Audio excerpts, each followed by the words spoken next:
All Hit Radio.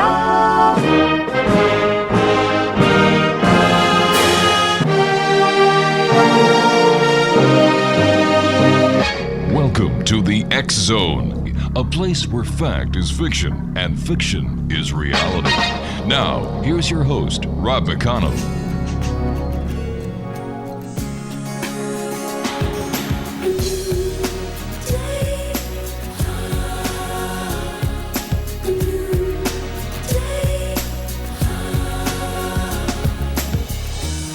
I was waiting for so long for a miracle to come. Everyone told me to be strong. Hold on and don't shed a tear. Through the darkness and good times, I knew I'd make it through. And the world thought I had it all, but Welcome back to the X Zone, everyone. I'm Rob McConnell, coming to you from our broadcast center and studios in St. Catharines, Ontario, Canada. And you're listening to us on your hometown radio, Classic 1220, streaming around the world on classic1220.ca. This hour here in the X Zone, we're going to be talking about vampire folklore. And my guest this hour is AP SYLVIA. And like I said, we're going to be talking about a book that they've written. It's entitled Vampires of Lore, Traits and Modern Misconceptions. Joining me now from someplace in Massachusetts is our guest this hour, AP SYLVIA. And AP, welcome to the X Zone. Hello, thank you so much for having me. Tell us a little bit more about yourself, AP, and why vampires? Well, I've always had an interest in supernatural beliefs. Mm-hmm. Going back to even when I was a child, I liked those scary stories to tell in the dark books, and I had this great book about ghosts that my mom bought me when I was a kid. So I've been interested in kind of, spooky stories for a long time, but I really got interested in vampire folklore specifically a few years ago now, when I was visiting a Ripley's Believe It or Not museum, and they had a exhibit there about a supposedly 19th century vampire killing kit, and that really kind of sparked my interest about vampire beliefs and what they really mean and kind of how they differ from what we see on TV and movies. I was just going to ask you, are vampires real? Well, I've read a lot of different accounts about vampires from folklore and historical documents, and I'm not ready to say that they're actually undead people climbing out of graves, but certainly there have been many instances in the past around the world where people very much did believe that was happening, and they acted accordingly, essentially.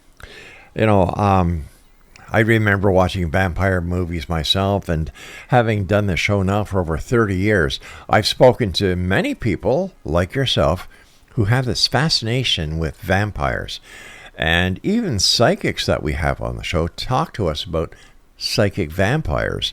And there are those people in the goth community who talk to us and tell us about people who drink blood and eat raw meat.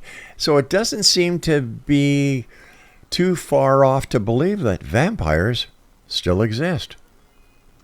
Yeah, there's a lot of people out there who, have those beliefs and have those lifestyles. That's never necessarily been where my research has leaned. I've gone more towards the old stories and folkloric accounts where you actually had someone who had passed away, who was dead and buried, and then a community would believe that person was coming up out of the ground and causing harm to members of their family, people who had been close to that person, and then the community at large.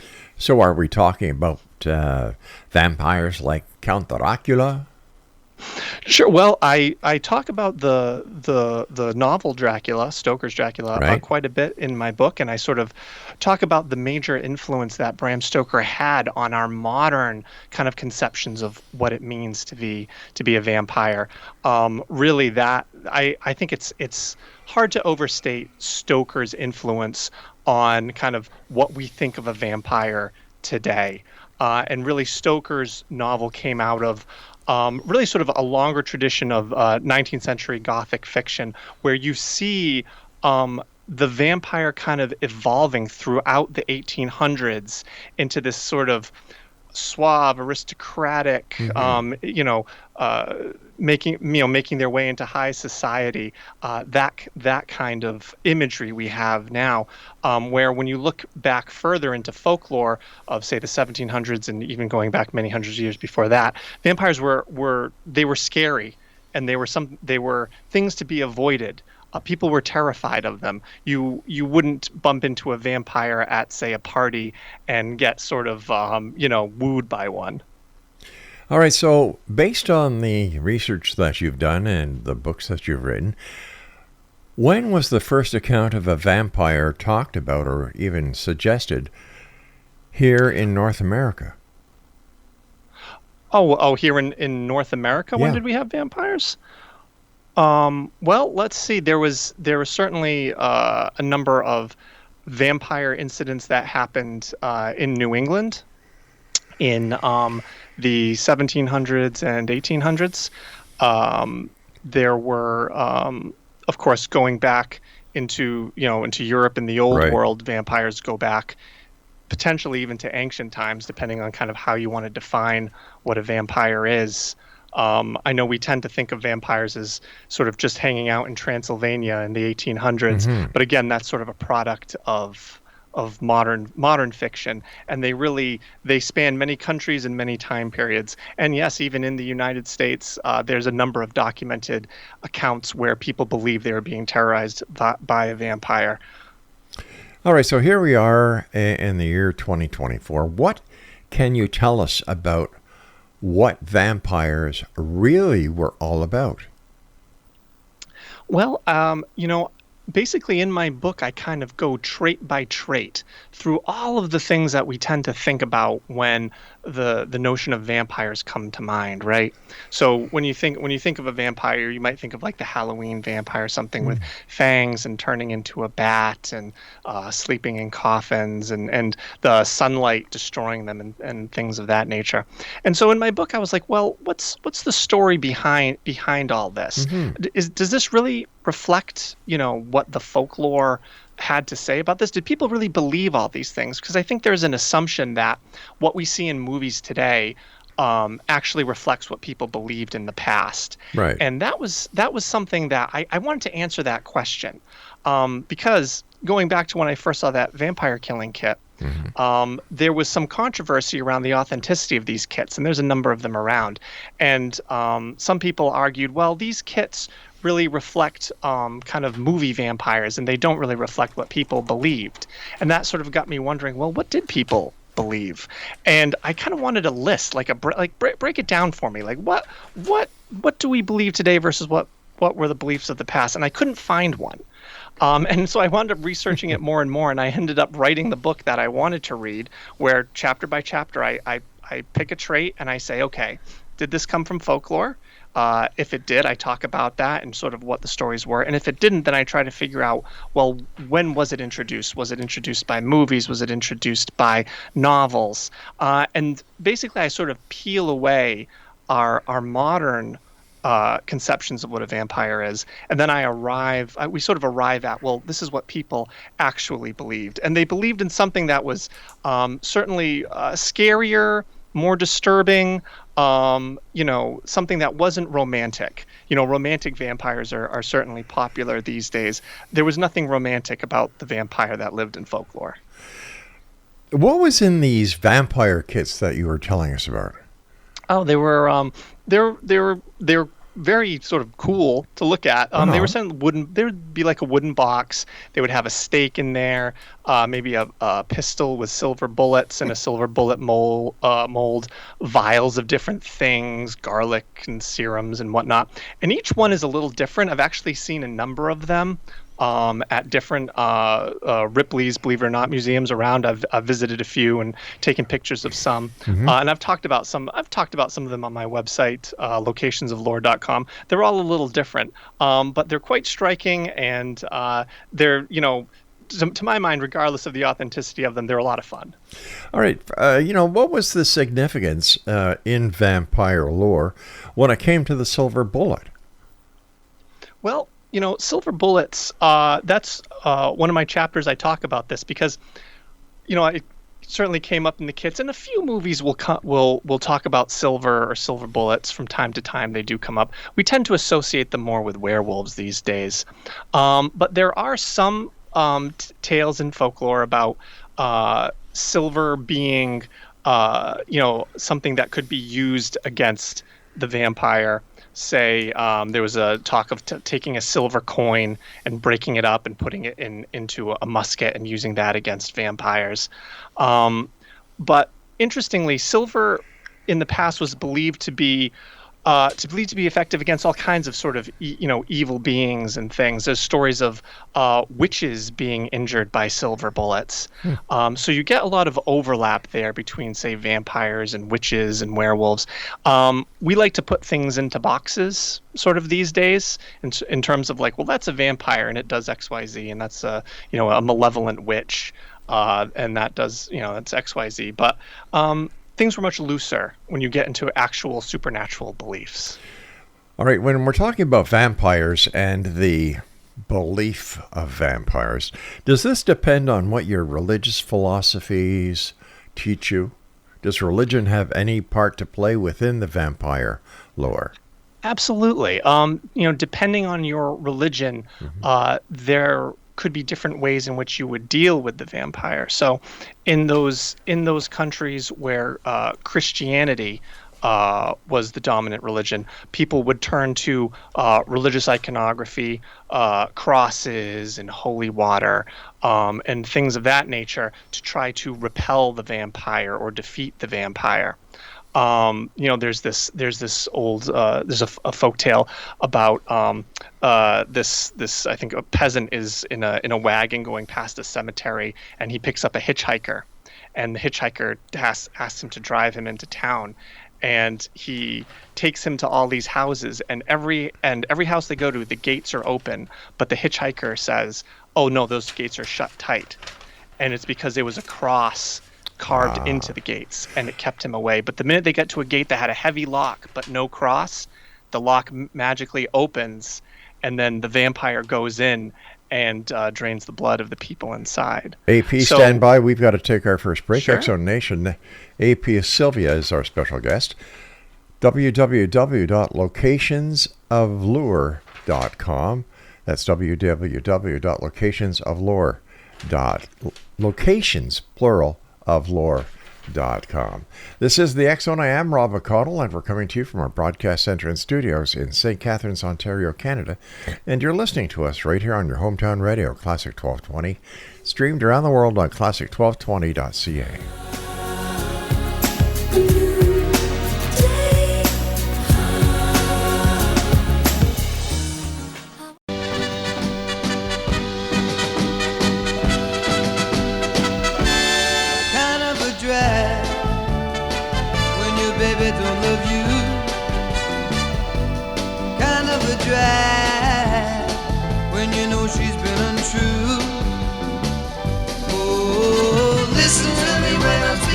You know the words I'm thinking, and I know that you've been cheating. Oh, I hope that we'll be meeting. I still love you.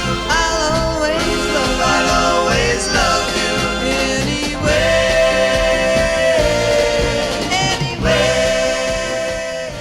Vampires are the topic of conversation this hour here in the X-Zone. My special guest is AP SYLVIA. And if you'd like to find out more about AP, visit his website at locationsoflore.com. Now, I'm sorry I had to cut you off there, but these are hard commercials and I just can't get around moving them around. So please continue with what you were saying, my friend. Well, I think basically just to summarize, there certainly are cases where, there's a religious aspect to how the vampire is interpreted. As I said in that story, crosses kept the vampire out, and the minute there wasn't one, the vampire was able to get in. But vampire beliefs are found in other countries, where they're going from say the Nordic lands all the way to India and China. So it really depends. It's a matter of interpretation. So people will view it through their own kind of spiritual lens. Has there ever been a report here in North America of a vampire causing a death of a person? Sure, yeah. There were a number of incidents that happened in New England in the 1700s and 1800s. The last one, I believe, was actually in 1892, which on the one hand is a long time ago, but on the other hand actually isn't that long in the grand scheme of things. And it was the case of Mercy Brown, who was a 19-year-old woman who passed away from a disease that was then known as consumption, and today known as tuberculosis. Her mother and older sister had died some years prior of the same disease, and her brother Edwin was also suffering from consumption when she died. There was a belief among some of the people in the town that the dead who had died of disease were then causing the disease in the living. So, as the story goes, the townspeople kind of convinced Mercy's father to exhume the bodies of his wife and two daughters to inspect them for sort of signs of vampirism, which then would be fresh blood inside the heart. So they go out to the cemetery and they exhume the bodies. The mother and older sister, who had been dead for a number of years, they had decomposed to the point where they were beyond suspicion. But Mercy hadn't been dead that long. She had died in the winter. And so she looked as if she was sleeping, and her heart, according to the people who were there, they felt it contained fresh blood, although the doctor that was present, who wasn't really kind of going for any of this, felt that it was not fresh and it was to be expected. But they took it to mean that Mercy was causing the disease in her brother. So from there, the cure was that they took her heart and her liver, and this is a little dark, but they burned them to ashes and mixed them with water and actually gave them to her brother as a cure. And he consumed it, but sadly it was of no help, and he passed away from the disease shortly thereafter. This whole event sort of became known by the newspapers, and so kind of the press got involved, and there was a number of articles about it, and they kind of sort of sensationalized and that kind of thing. And that's ultimately why we know about it today, because there's a number of articles about it. And you can actually still go to that cemetery and see her grave and the graves of her family. And I've been there and actually talk about it on my blog. And people go there and they leave little trinkets on her gravestone and things like that. Of course, I'll say whenever you go to these places, it's important to be respectful, because it's a cemetery where people go and mourn, and there are people who are buried there. Certainly. So it's certainly an interesting place to visit, but it's important to be respectful. Where did the concept of vampires sleeping in coffins come from, as well as the idea that vampires, turn into bats at one time or another during their waking hours? So the coffins thing, it's kind of interesting, because in movies and stuff, the coffin is usually like in some dungeon or basement somewhere, right? So the vampire can kind of get out easily. And this sometimes you have kind of that, maybe like in the old Hammer movies, the coffin slowly opens and you see the hand kind of coming out, and that sort of thing. In folklore, vampires were buried in the local cemetery, and so people would go to the cemetery to exhume them to find the culprit who was causing whatever illness was being blamed. In terms of, so they were buried underground. normally. So how they got out was sometimes explained in different ways. Sometimes it's never addressed at all. People just take it as a given that they're getting out, and that's that. They don't really talk about it. It's self-evident, I guess. But there's some accounts where the ground kind of opens up and the vampire comes out. There were other beliefs where if there was like a small hole by the grave, that was the indication that that's where the vampire was. So there was some kind of interpretation that the vampire could somehow maybe change their form to get out through the small hole, like the hole I think they use the example of like a snake could get through. So they'd actually in some cultures they would pour boiling water into that hole to try to take care of the vampire. But there was one church scholar in the 1700s, Augustin Calmet, who he wrote a book about vampires and supernatural things, and he sort of wondered, well, could it be that the vampire, the devil can give the vampire the ability to sort of move through the ground the way air and water would, sort of pass through it. And he sort of hypothesizes this. He's not sure. But it's kind of this interesting sort of topic where there's different explanations as to how the vampire is getting out from under all this earth every night to attack people. And sometimes, there'd be a coffin, but other times not. People, coffins weren't always used, hundreds of years ago. So there's different interpretations there. It's sort of an interesting thing to research. So in terms of bats and how, vampires turning into bats, that's actually a really funny one. I talk about this in my book because, bats and vampires these days are they're like synonymous, right? They go hand in hand. You any Halloween decoration, you've got vampire bats you see around and stuff like that. But in folklore, for a long time, it was actually believed Bram Stoker invented that. There was like nothing in folklore that said vampires ever turned into bats. So the consensus for a very long time was it was in the novel Dracula, and Dracula was very popular, and that's where it came from, and that was that. And then there was fairly recently, some years ago now, there was a scholar who wrote an article who was researching this, and he actually found a couple folkloric references that predated Dracula. So technically speaking, turning into bats was something that was in folklore, based upon that research. But it was super rare. It really wasn't. It wasn't a given. There, no way was it sort of the ubiquitous thing it is today. But interestingly, people believe vampires turned into all sorts of other things. Dogs and insects, and there was one where the vampire turns into a big hen. So all these other animals were on the table, but bats, which you think would be like the perfect thing, they weren't around. So it's sort of funny. So you were saying a big hen? Yeah. Oh, okay. It was one. It was like a hen. Yeah. It was it was an interesting one. You don't know. There's all kinds of things. I think mosquitoes they would turn into. That sort of makes sense. Yeah, it does. But yeah, leeches. Yeah. I can just see that for a Kentucky Fried Chicken commercial. But watch out.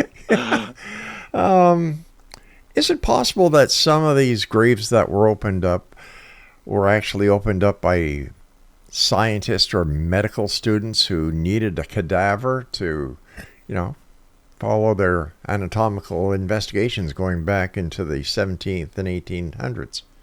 Oh, so like the resurrection men, that sort of thing. Yeah. People seeing disturbed graves. I think anything that might have disturbed a grave, whether it was people or animals, that could certainly, I think, feed into the belief that something was amiss. But I think really sort of what would start it would be that there would be some kind of sort of tragedy or calamity that was befalling a town, some kind of illness that was going on, or maybe some kind of drought or something, and people were looking for explanations for these things. Like there has to be a reason for this. Sure. And so if you think about all these people who were young and healthy suddenly started getting sick and dying. Well, when did this start? Well, it started when this first person, they died, and then all these other people started dying. Well, let's take a look at that person. It all started with them. What's the story with them? And they would exhume those bodies to try to see, well, does something seem amiss? And they would look for these sort of vampiric signs, which actually a lot of times were kind of normal parts of the decomposition process, but were surprising to people then, and quite frankly would be surprising to people now. But they would exhume these graves, and they would see people who weren't sort of withering and turning into a skeleton. They would look plump and red and maybe healthier than they did in life. And they would see that and they would go, that's unnatural. They're preserving their life in death by stealing the life from other people. I've got about a minute before I have to go to the next commercial break, but is there any one trait across the world globe that is found in each and every vampire account? Well, they vary a lot, but I mean, to me, the way I sort of defined the vampire, the most important trait that it was an undead person, someone who had once been alive, been a member of society, and then had passed away, and then was believed to be doing something, as opposed to some other kind of monster or demon or something like that that was never human to begin with. AP, stand by. We've got to take our break at the bottom of the hour. And Exonation, AP Sylvia is our very special guest this hour. We're talking about vampires. Let me take a bite of your neck. Or Count Chocula, or the Count on Sesame Street. Very interesting, though. Come around Halloween time, everybody's talking about vampires, as well as things that go bump in the night, and all the other topics that we cover here in the X Zone. So, AP and I will be back on the other side of this break as we continue right here in our studios in St. Catharines, Ontario, Canada. You've got it on your hometown radio, 1220. And around the world on classics1220.ca.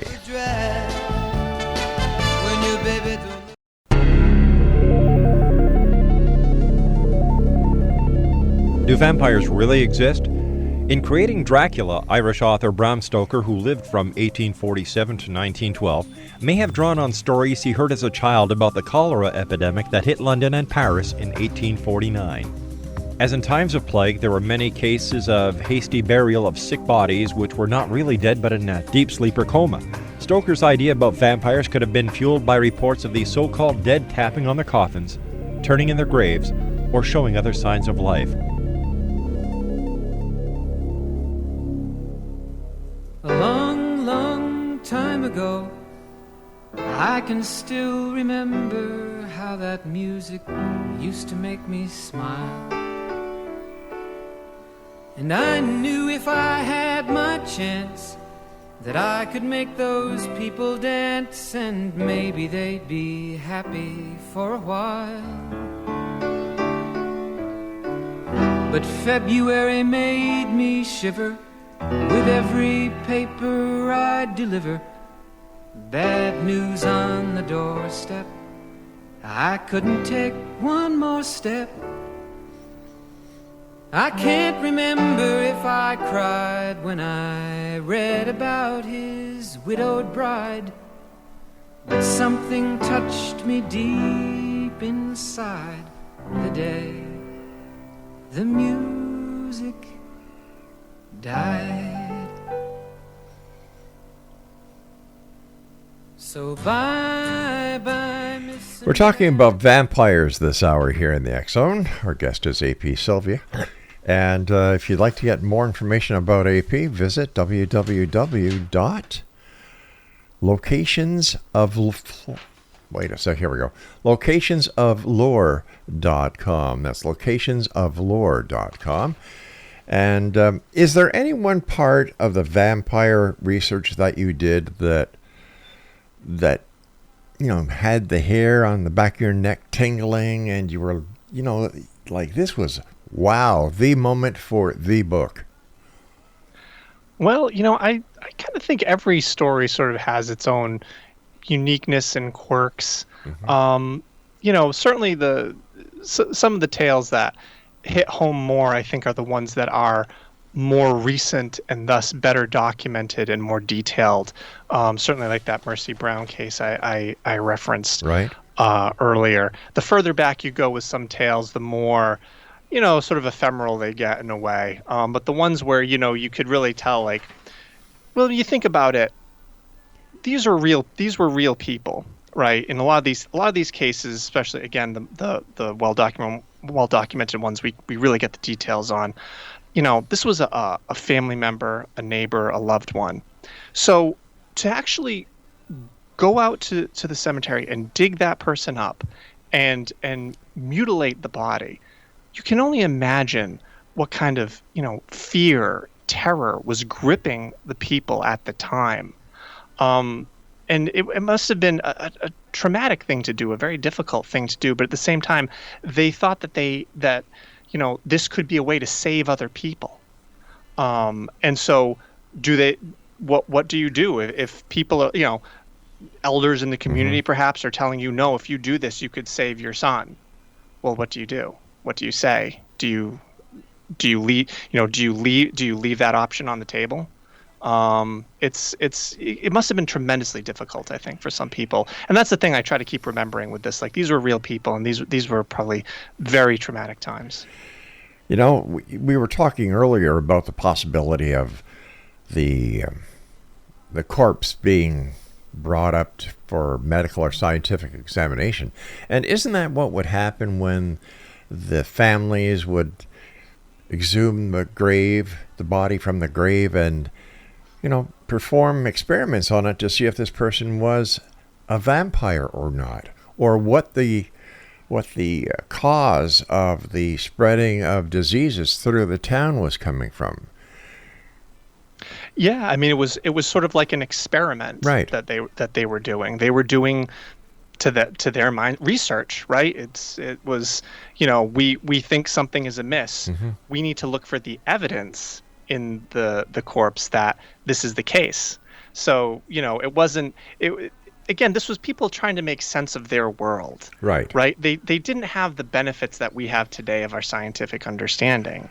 They had what they had, and they were trying to understand a phenomenon that was happening that was dangerous to them, right? Some kind of illness, and this is where they arrived, and they saw things that didn't make sense to them, and quite frankly wouldn't make sense to a lot of us today unless you researched it.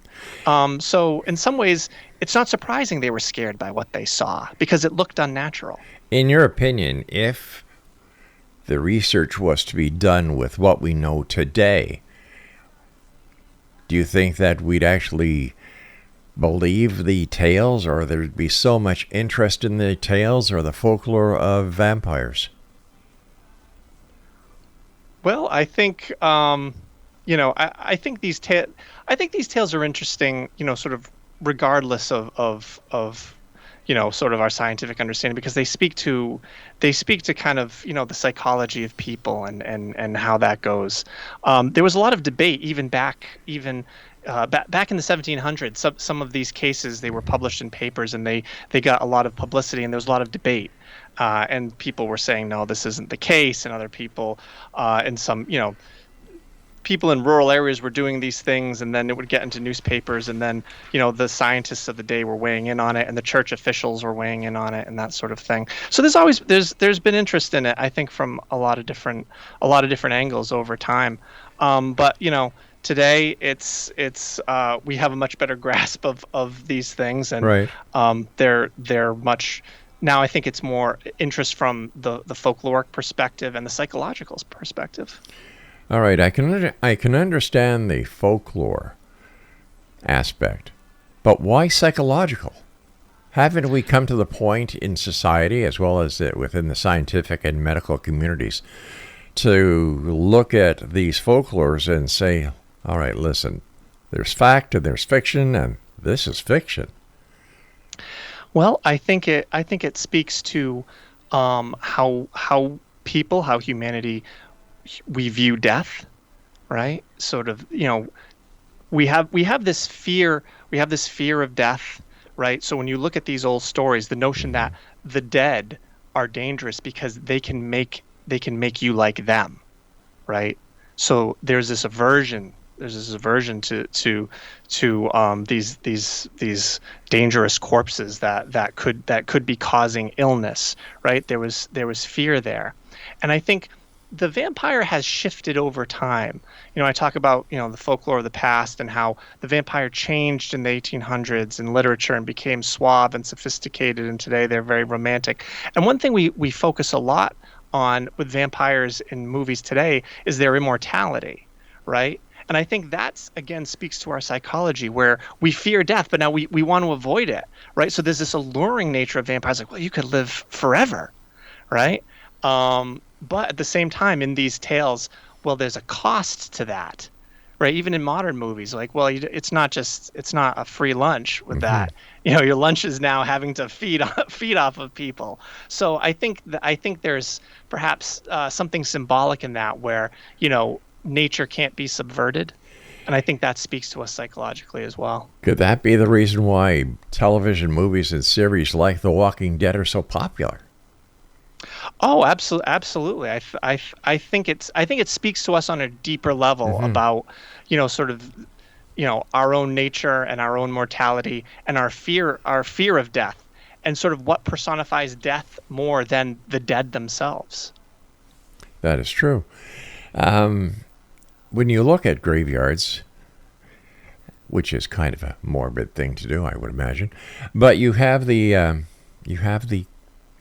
what are they called, Craig? Where they put the tombs, where they put the coffin in the tombs, and the tombs are sealed. Any vampire stories about those people who died and were actually put in crypts? Yeah. I mean, it certainly can happen. Stories can get attached to all kinds of things. I was actually recently in Paris, and I haven't written about this yet for my website, but I will be. But I went to this very famous cemetery, Père Lachaise. It's very, very beautiful, very elaborate monuments there, and there's a very large elaborate crypt that's mausoleum that's been built, that was built for this this baroness, and as well as a countess. And at some point after her death, long after her death, this story got attached to her mausoleum, that she had put out this reward that anyone who could spend a year inside of the mausoleum would get her fortune. And supposedly inside of it was all mirrors. And then based upon that, people, there's this kind of folklore emerged that she's a vampire, and so that was how she was going to get victims. And it was much more a modern thing that kind of got attached. But these stories evolve over time. And sometimes when you go to these cemeteries and you see these kinds of monuments, they kind of evoke the imagination. I can certainly see that. What was the hardest part about writing your book? And every author I've spoken to always has one part of the book that they had problems getting around and, having it fit within the type of book that they're writing, whether it's fiction, nonfiction, and so on. What was your area, if any? I mean, there's plenty of problems.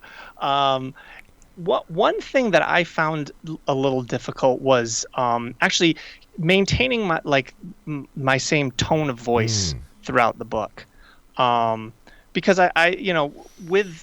when I wrote it over a period of time, and you write a little bit every day, and some days you're kind of in a better mood, and other days you're in a more serious mood, and to try to find the right tone throughout the book to keep it fairly consistent, but at the same time, being respectful when you're talking about some of these things, having some fun with it when you're talking about, maybe some of the fictional works and stuff like that. I mean, at one point I talk about Sesame Street and, the Count from that program. Yes. So that was one thing. I would kind of reread my stuff a lot to sort of make sure I kind of, had the right sort of tone, and I would, tongue in cheek at times in it. So making sure that was consistent and appropriate throughout was one thing that was very difficult. And I guess the other thing that was a chore was documenting everything. One thing that I'm very proud of in the book is that basically whenever I talk about a vampire story or a belief, I cite where I got it from. That's something that I felt was very important for this book, because sometimes you read things in other books or certainly on the internet and people say stuff and you have no idea where they're getting it from. All right, and Stan, that was a complaint of mine. All right, we've got to take a final break. X-Zone Nation, AP Sylvia is our special guest of this hour. And when we come back, we'll wrap up this hour and tonight's show here in the X-Zone from our station and studios in St. Catharines, Ontario, Canada, on your hometown radio. Classic 1220 and streamed around the world on classic1220.ca. Hey, Mr. Tambourine Man, play a song for me. In the jingle jangle morning, I'll come following you.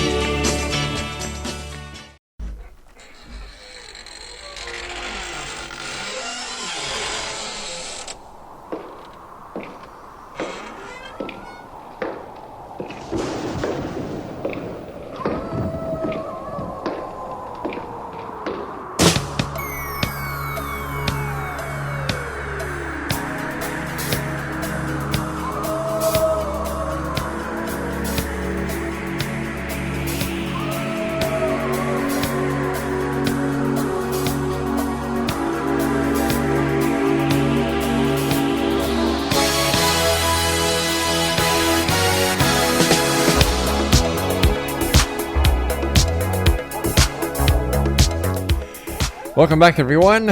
AP Sylvia is our special guest this hour, and his website is locationsoflore.com. First of all, AP, thanks very much for coming on the show. Vampires, a very interesting topic, and have you been to other places and other cemeteries on the quest of establishing all the stories that you have within your book when it comes to folklore with vampires? Well, thank you so much for having me on. Again, really appreciate it.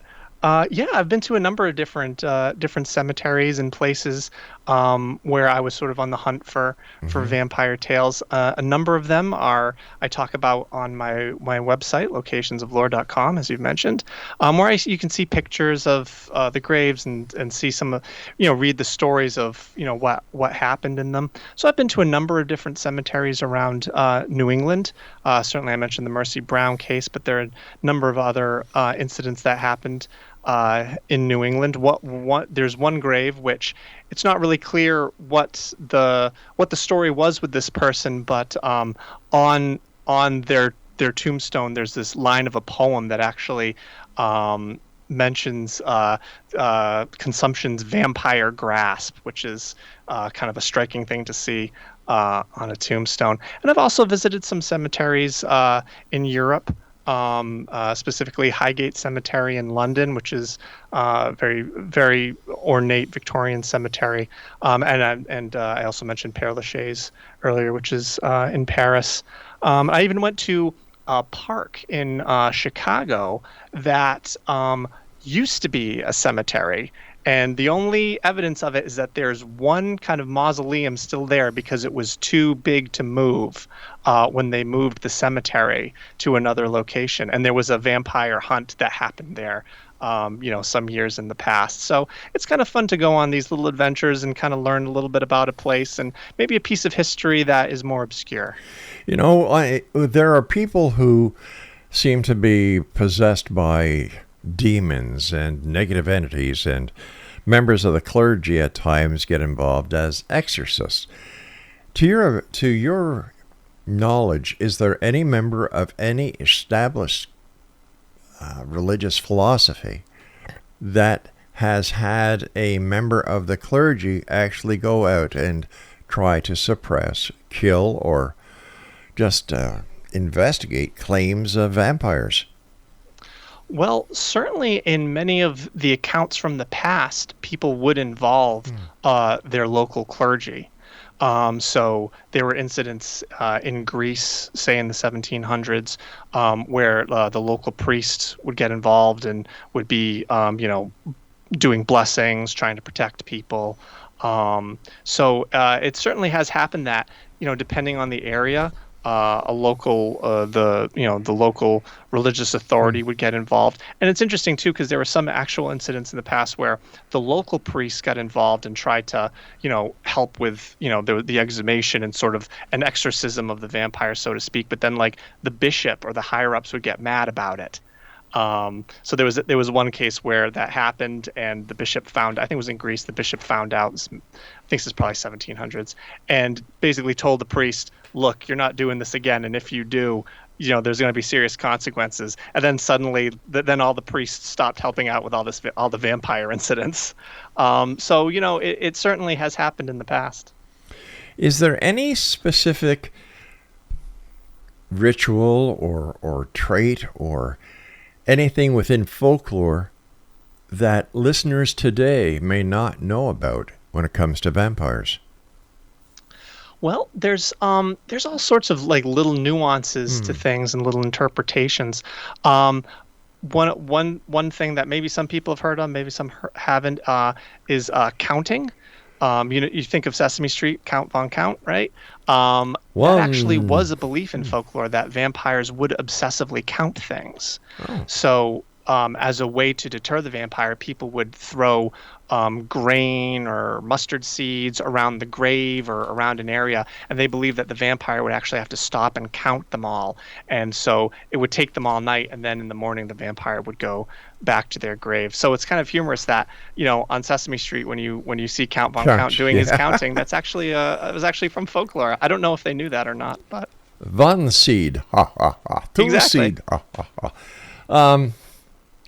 Where did the garlic around the neck come from, and what, if any, use would it have when fighting off or protecting yourself from vampires? Yes. Well, garlic, ever since ancient times, there's been a lot of different beliefs about garlic.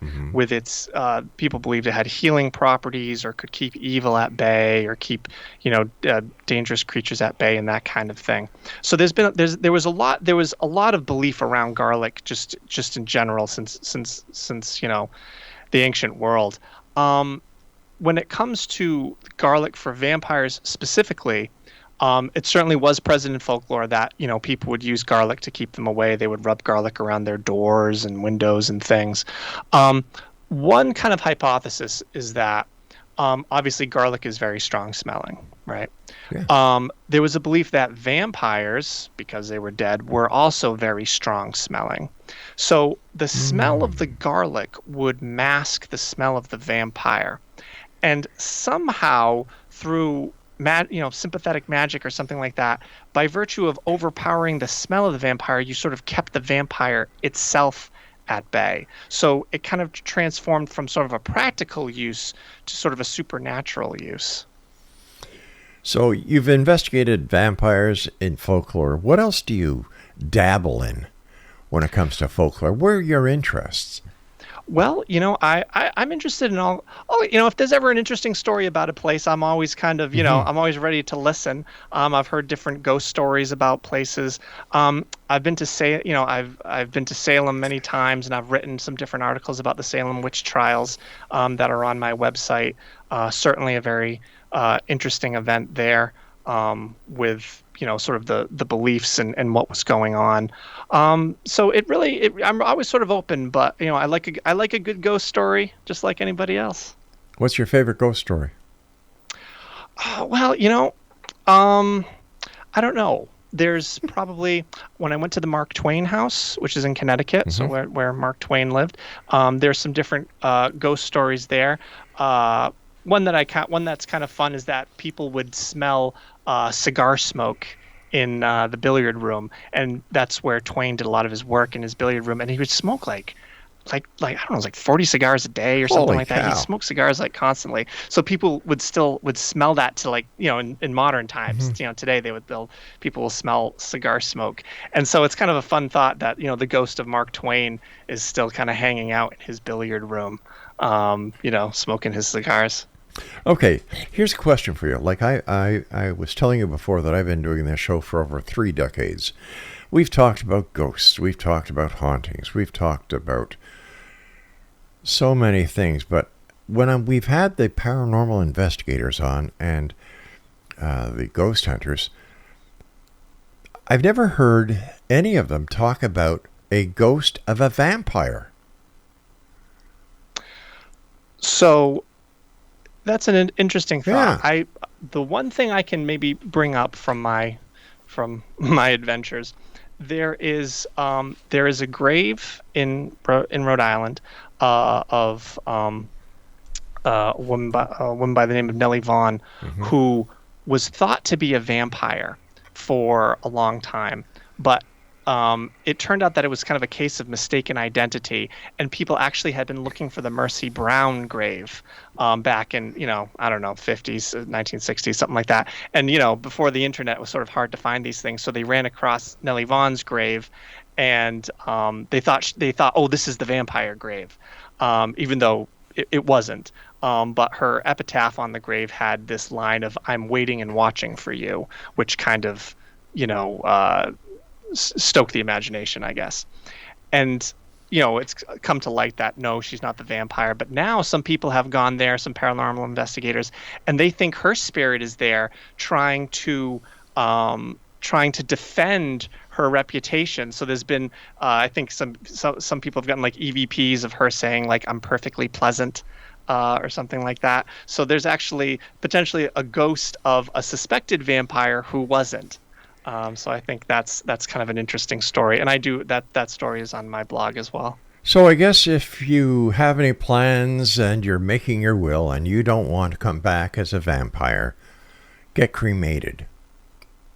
Yes, that actually that's the thing that is the last and final thing you do when you're trying to get rid of the vampire. In so many of these stories, people they'll stake them and they'll do all these things, and if it doesn't work, they end up with cremation and total destruction of the corpse. And that's actually happened many times in these stories. What are your final thoughts that you'd like to share with the X-Zone Nation tonight? Sure. Well, I hope people find the vampire stuff interesting. My book is Vampires of Lore: Traits and Modern Misconceptions. You can find it online, and you can ask your local bookstore to order it. And I encourage people to go to my website, locationsoflore.com, where I talk about vampires, and a number of these places I've talked about tonight are there, and lots of other things too. Just places that maybe are popular that I talk about sort of an interesting kind of myth or legend attached to it, or places that are pretty obscure. I mean, I have an article about Stonehenge in there where I talk about how supposedly there was a legend that Merlin took some of Arthur's men to Ireland, and they stole Stonehenge, which had been assembled by giants. So, stories like, I find that sort of stuff really interesting. And I encourage whenever people go places like this to be respectful, try to preserve these places for other people, and, be responsible. Very well said. And AP, I want to thank you so much for coming on the show tonight. I wish you success, and take care of yourself. I look forward to having you back in the future where we can talk about Stonehenge, Merlin, and other topics that you discuss on your web as well as in your book. So until then, thanks very much for joining us. Oh, thank you very much. X-Zone Nation, once again, AP Sylvia was our guest this hour. www.locationsoflore.com, and his Facebook page is facebook.com AP Sylvia Writes. That's it for tonight, X-Zone Nation. I will be back tomorrow night as once again we cross the time-space continuum to this place that I call the X-Zone. If you'd like to send me an email, xzone@classic1220.ca. And, here we go. Another show, another 2 guests, questions, answers, thoughts. This is the X-Zone, where people dare to believe and dare to be heard. So until tomorrow night, remember to keep your eyes to the sky and your heart to the light. Good night, everyone.